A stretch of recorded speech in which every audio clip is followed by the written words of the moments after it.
Hello and welcome to Empire Sports Talk. I am your host, Roman Gennaro, and we have a full slate of NBA goodness to get to, but before we do that, we have some other things we need to cover. So let's jump right in. The Colorado Avalanche have a chance to capture the NHL Stanley Cup tonight. This is being recorded on Friday. And take down the two-time defending champion Tampa Bay Lightning in Game 5 as they are currently up 3-1. Some might argue that it should have been 2-2 because Game 4 ended somewhat controversially when 30-plus seconds into overtime, the Colorado Avalanche scored the winning goal during a shift change, and the Lightning were quick to notice that there were 6 men on the ice for the Avalanche at the moment when the goal was scored, which, by all accounts, is illegal. Now, Tampa Bay was rightly devastated. They thought they were climbing back into the series as they had gone down 2-0 and won Game 3 and made a push in Game 4 to try to even up the series. And this technicality, this rule, was violated during the goal, so they thought it should have been waved off and then they could have kept going. But they were devastated. They thought they should have still been playing when they were doing the post-game press conference, and their coach left the post-game press conference saying, I'll talk to you guys tomorrow. I can't do it right now. You'll see that we were right when you see the replay. And Tampa Bay was technically right. There were 6 men on the ice at the moment that the goal was scored, and nobody saw it. And the NHL has acknowledged that they missed the call, that it should have been called. But it's hockey. These things happen. Shift changes happen literally dozens of times in a game. It's not like baseball or basketball or football or soccer where you literally stop play to make a substitution. Line changes happen during play. They're an inexact science of, I'm coming in, so you need to come off the ice, but we're going to keep going while you do it. So there are many times during the game where for a split second, there could be 4 players on the ice or 6 players on the ice. If you want to get technical, the rule gets violated all the time for a split second until that player gets off the ice or until that new player comes on. So, yes, in that moment, Colorado had 6 players on the ice. But to Colorado's point, it happens. These things happen in sports.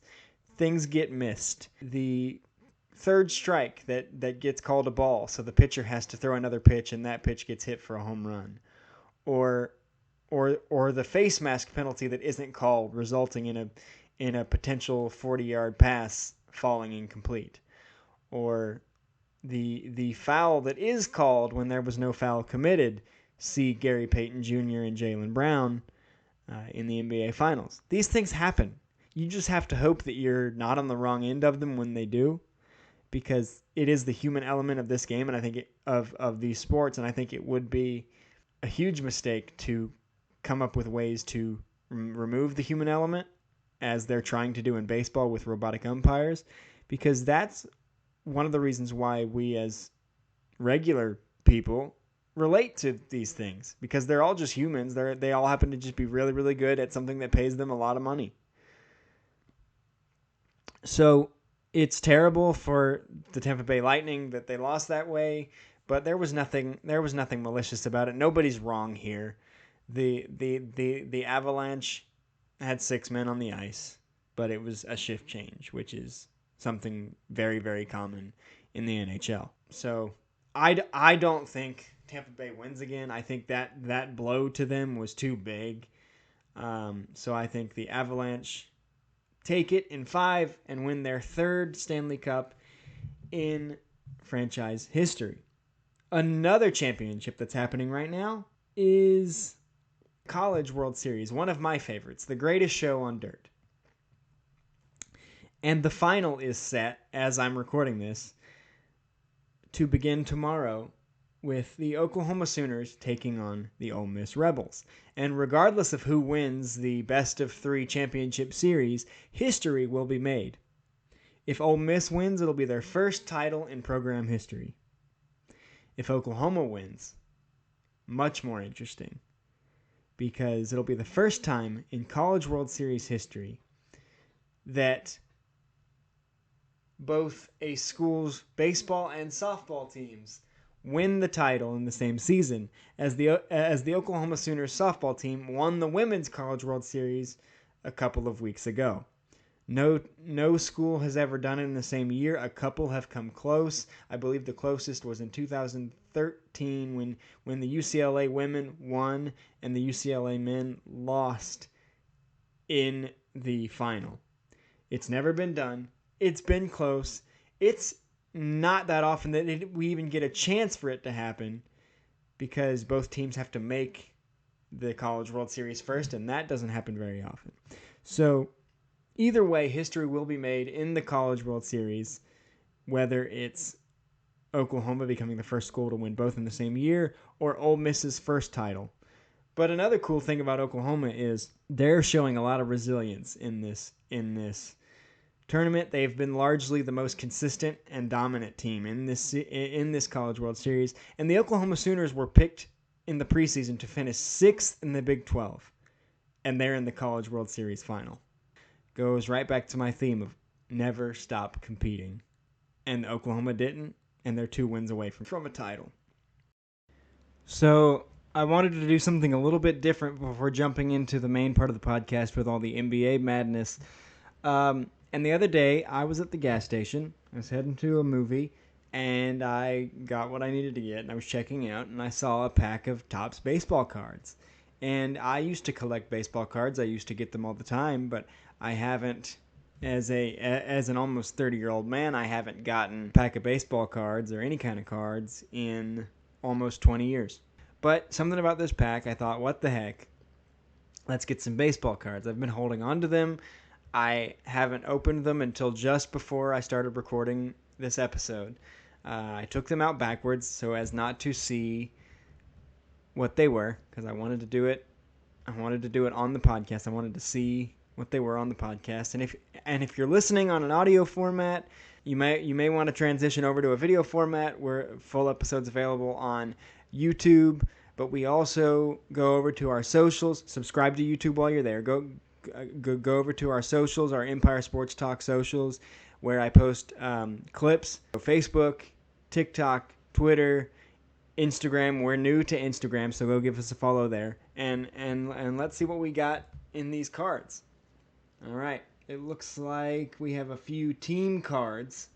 So we have the White Sox, the Rays, the Slam Diego Padres, and the Houston Astros. We got team cards. So we're off to a good start here.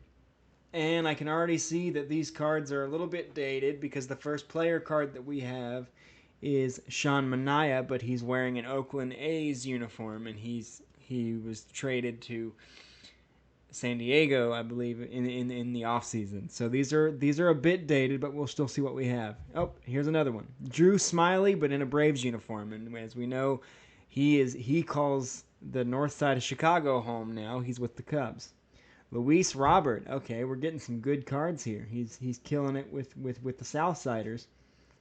Cal Raleigh with the Mariners. That's a fun name to say.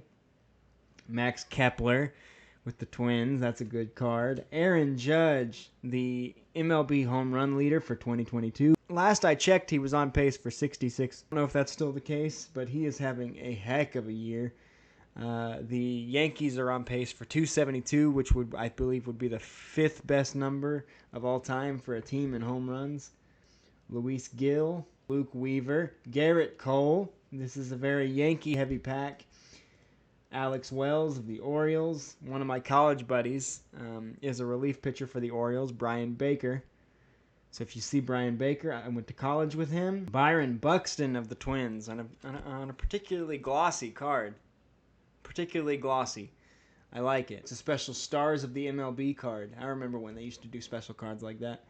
And Lars Nootbaar That's a fun name to say. A fairly new addition to the St. Louis Cardinals.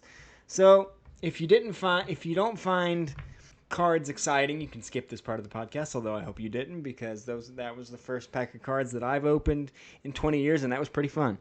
But now that we've got that out of the way, let's jump back in to the meat of the podcast, and that is the NBA. The big news in the NBA, I want to congratulate the Golden State Warriors on winning another championship. It's their fourth championship since 2015 and their seventh overall. All four championships in the last 7 years have been won with the same core. That is Steph, Clay, and Draymond. So congratulations to them, and they are proving that built is better than bought, which I've said many, many times. They are a dynasty, if you want to call them that, and I think you are within your rights at this point to call them that. That was built because Clay, Steph, and Draymond were all drafted. Kevin Looney was drafted from this new set of people. Jordan Poole drafted. All the championship teams have looked different. A lot of draft picks have won rings with the Warriors. You could look at when all these veterans like Iguodala and Durant and everyone was joining the Warriors to try to win a championship. That happens every time a team gets really good. Players want to join to try to win a championship. We see it all the time. But the core of this Warriors team has been there and stuck it out and been drafted. So congratulations to the Warriors for their fourth title since 2015, seventh overall. Steph finally gets his MVP, which when I heard that he didn't have one, I couldn't believe it. I guess I had forgotten. Because Steph is such a transformative player, you just assume that by playing he's going to win MVP. So it was pretty shocking to me when it was like he finally gets his finals MVP, and it was a great story because they went from worst team in the NBA to the finals in just a few short years. They worst team in the NBA to just outside of the play-in. Injuries killed him. Clay was out for almost 3 full years. He finally comes back. This was a great redemption year for him. It was a big win for him. He was very emotional about it. Steph was very emotional about it. Before the buzzer even sounded, it was a big win.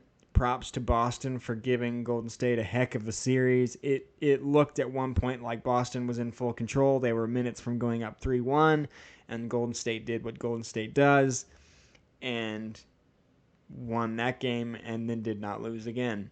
The one thing I want to take away from that, something I noticed, and if you follow us on Twitter, you see that I saw something and I said, I'm going to talk about this. I have something to say about this.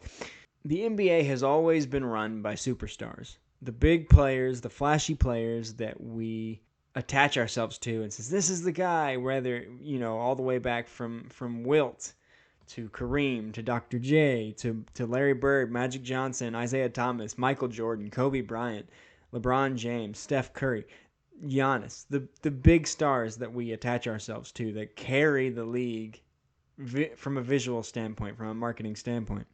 But not all superstars are the same. And something I saw online this week was somebody comparing a selfless superstar with a selfish superstar. And they're two of the most prominent names in the NBA today.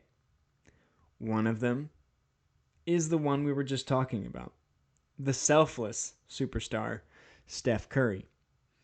After winning his fourth title, after being on the stage, after being handed the MVP trophy, he said, I could not have done this without my teammates. This is for them. We did this together. Everyone from the video staff to the coaches to the trainers to the front office, this is for us. We did this together. It was a big team win. He was very team forward in his speech, in his acceptance, in his gratitude for the organization, for his teammates. Steph is a selfless player. In 2020, we saw the opposite of that. After winning his title with the Lakers, LeBron James said, I want my respect. So I've never come on here and disrespected LeBron James's talent. He is one of the all-time greats at this game. But what I've never cared for is LeBron James's attitude.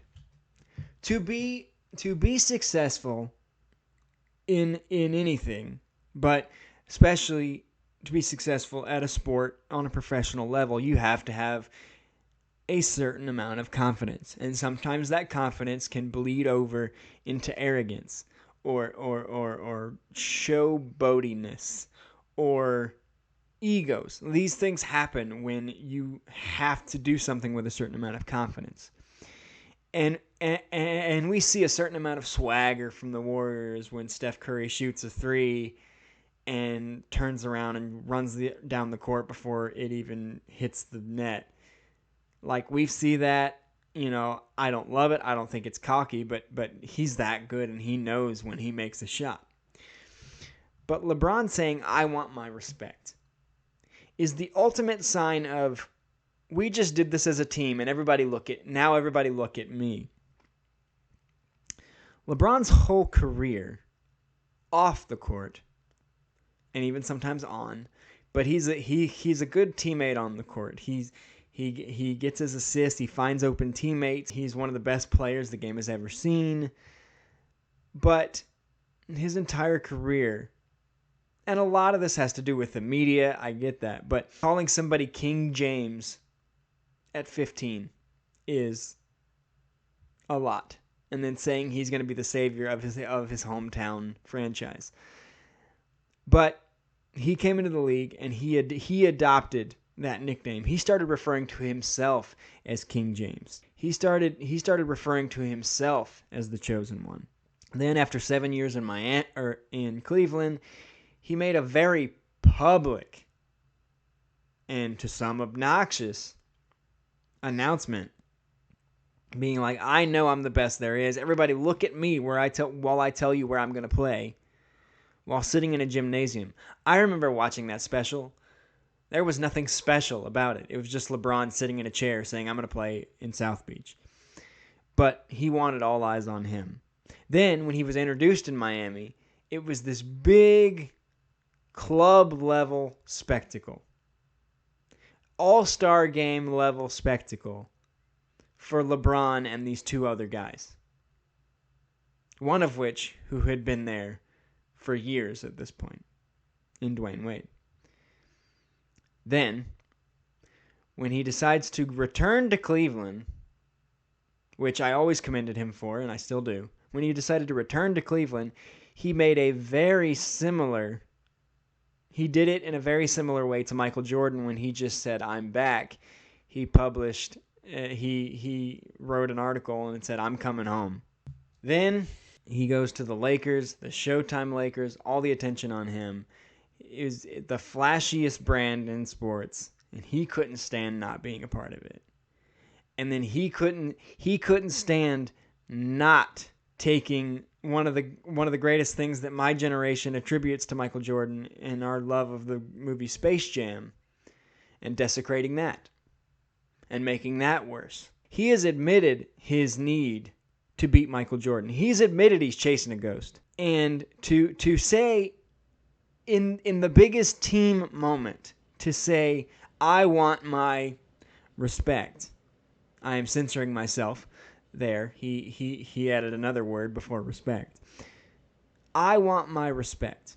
If you have to call yourself King James, if you have to ask for respect after 4 titles, multiple MVPs, if you're asking for respect, you're showing the reason why you weren't getting respect in the first place. Even back when he was coming into this league, his advisors advised him. They said, "Why don't you wear the number 9? Wear the number 9 because no great in the NBA has ever worn the number 9. You could make it yours." Like, we attribute the number 23 to Michael Jordan, or we attribute the number 6 to Bill Russell and Julius Erving. They said, "You could make the number 9 yours. Nobody wears the number 9. And he said, "No, I want to wear 23. I want to wear 23 because I'm the greatest." If you if you refer to yourself as the chosen one, if you refer to yourself as the greatest before you've even done anything like he was at that point, if you admit to chasing someone, if you have to ask for respect, if you turn attention to yourself in the ultimate team moment, you have a complex. You're a selfish superstar. You only care about you, and that's what we see from LeBron. Now, some could make the argument that Michael Jordan was all about himself because the way he played exuded a certain level of confidence. But Michael Jordan and his teammates have admitted that yes, he was hard on teammates for not being as good as he was, but that's because he wanted for them what he wanted for himself.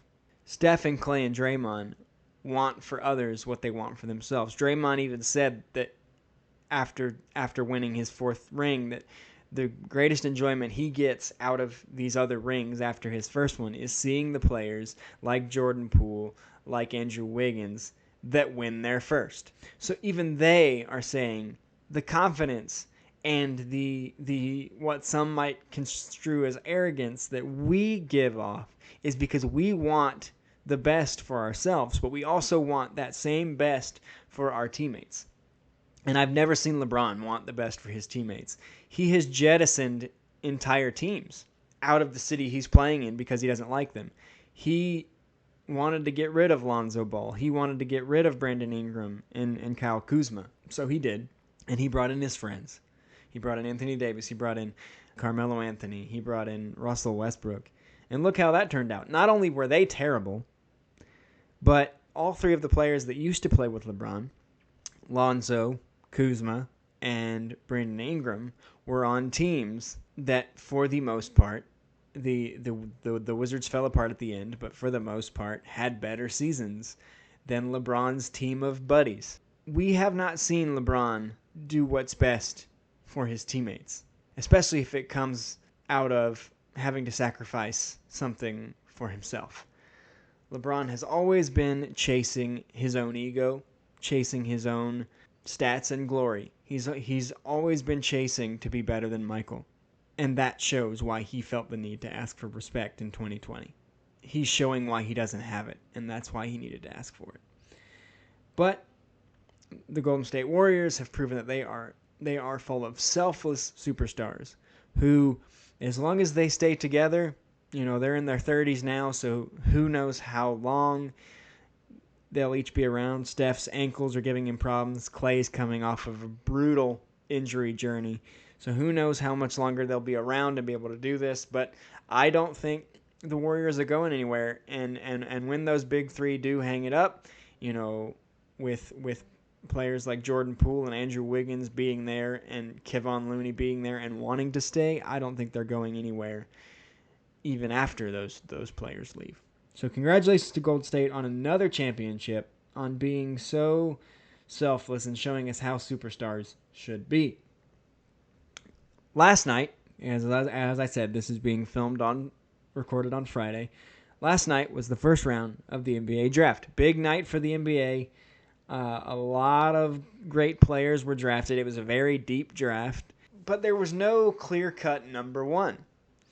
And so for the weeks leading up to the draft, the Orlando Magic had the number one pick, and I heard all three names for who was going to be the pick. Those three ended up going top three. I heard Jabari Smith Jr. most recently, and Chet Holmgren right after they won the lottery. But I never really heard Paolo Banchero's name as the number one until the morning of the draft, and I heard it in passing, and I was like, they're not going to go with him for number one. And then they did, which was really, really shocking. Banchero went it was shocking to me. Banchero went number one. Holmgren went number two to the Oklahoma City Thunder, who had a great night. More on that in a second. And Jabari Smith went to the Rockets, who also had a great night. But I was a bit surprised by the Banchero pick number one. I thought the Magic were going to go with Jabari Smith because of his scoring ability and his offensive playmaking. They did not. Jabari Smith was a little bit upset that he was not the number one pick. I get it. When you get to that point you want to be. But I think in the long run, both Chet Holmgren and Jabari Smith will be in better situations with Oklahoma City and Houston, respectively, than Paolo will with the Magic. But that was just the beginning of a crazy night for the draft. I don't know what's in the water in these draft rooms, but I was live tweeting the first round for our Twitter account. At Empire Sports Guy is the handle. Please give us a follow. And similar to when I did the NFL draft, because I work for a company that has to cover it, there were a lot of trades made that night, trades of picks, and that was chaotic. There were even more trades of picks in this first round, but what made it more complicated is that a lot of those traded picks were made after the pick was made. So you would hear an announcement for a player going to a certain team, and then you're like, oh, that player's going somewhere else. So when you're live tweeting that, trying to keep track of what's going down is difficult. But in that vein, this was a great draft for. The point of the NBA draft lottery is to, or any draft order, going from worst to best, is to give the teams that need the most help the chance to get the most transformative help. And sometimes we see teams take that seriously and do as much as they can, and sometimes we see teams just botch it. And I thought that that three teams that had top 5 picks already, just out of the season they had, with the Pistons, the Rockets, and the Thunder, did great at being super aggressive in the first round, getting multiple picks, making multiple trades, and being the 3 winners of this draft for me. Oklahoma City had the number 2 pick. They picked Chet Holmgren, but they traded around and got 2 or 3 more picks in that draft. They got some good pieces, ended up with multiple picks. I didn't know what direction their organization was going in, but after this draft, it seems a bit more clear that they have a bit more of a structure than they did before. Jabari Smith, I think, is going to pair really well with Jalen Green in Houston. And then later in the draft, traded around and took Tari Eason, who is a defensive problem. And I would have loved to see Jabari Smith, the offensive threat, paired with Jalen Green and Christian Wood, but unfortunately Christian Wood plays elsewhere in Texas now. But that being said, as I tweeted last night, I said Eason is a problem. Jabari Smith and Jalen Green are going to get the buckets on offense. Hand the defense over to Eason and Boban, and they'll take care of the rest. And I love Eason's nickname. It is his mother nicknamed him Peso because his jump shot was money. And that was one of the funniest things to me in the draft. They also traded back into the first round, the Rockets, and got Ty Washington from Kentucky, who is a scorer.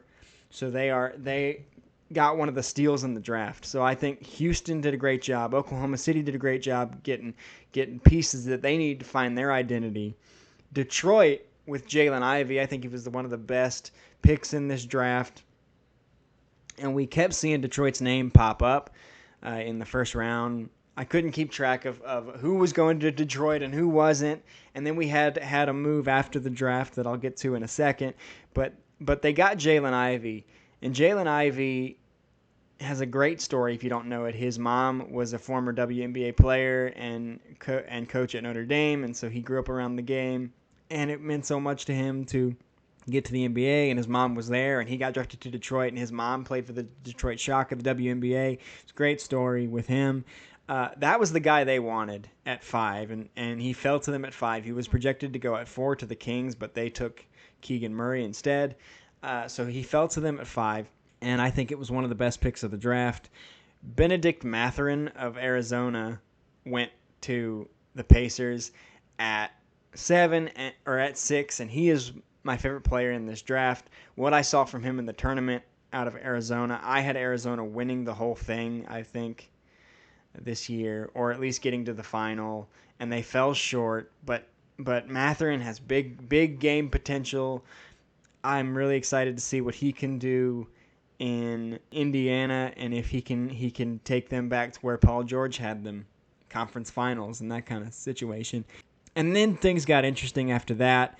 One of the picks, one of the players that I really liked was Jalen Duren out of Memphis, who went on a bit of an NBA journey before he even signed a contract, because he was drafted by the Hornets. And then after the pick, or sometime around the pick, that pick was traded to the Pistons. So it looked like for a while that he was going to go to the Pistons, which I had heard that the Pistons GM, Duren, was their guy if they didn't get Jaden Ivey, but they did, and so they somehow ended up with both of them. But then it came out today that Jalen Duren was on the move again to the Knicks as part of the Kemba Walker deal. So, but before I get there, I thought, as I said, I thought the winners and the winners of this draft were the Pistons, Rockets, and Thunder. And I took a poll of who I thought on Twitter and asked who people thought won the draft. And let's see, 60% of people said, 59.2 said they thought the Pistons won. And I agree with that. I think the Pistons won.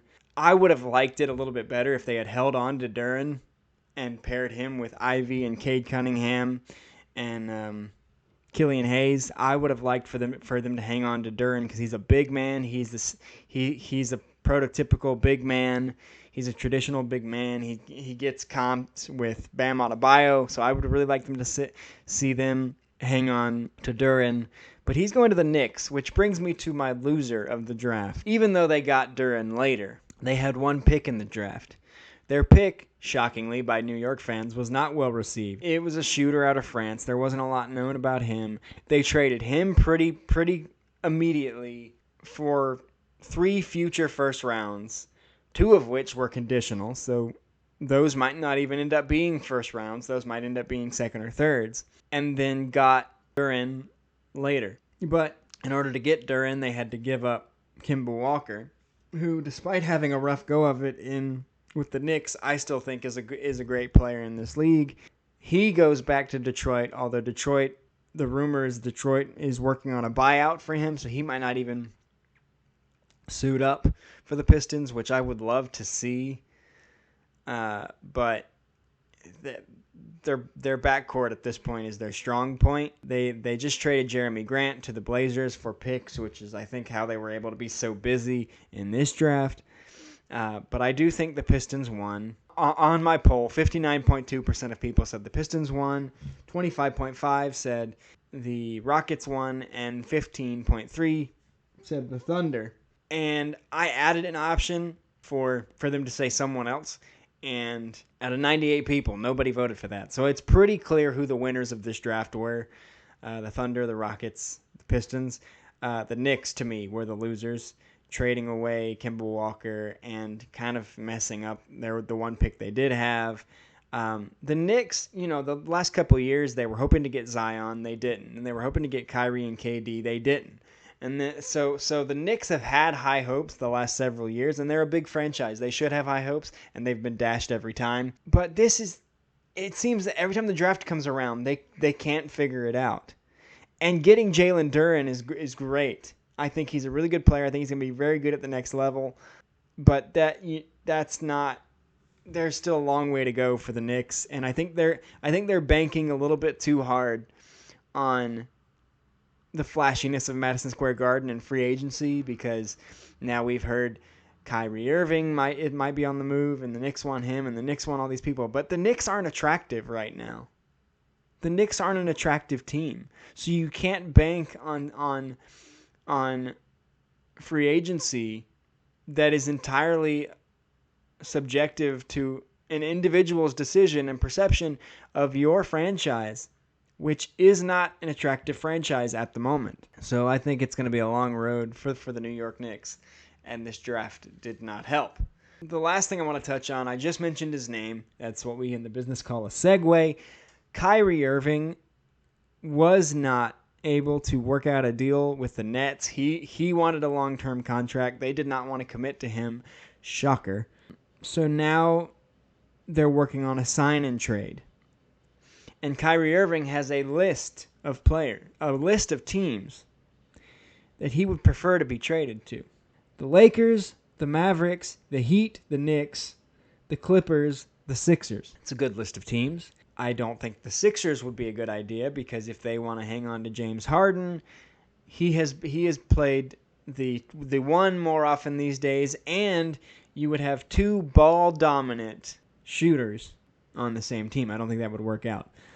The Lakers, he'd be back with LeBron, but that didn't go over great the first time, personality-wise. I mean, they won a championship, which is great, but he wanted out of there because he wanted to be the guy. So now he wants to pair back with him.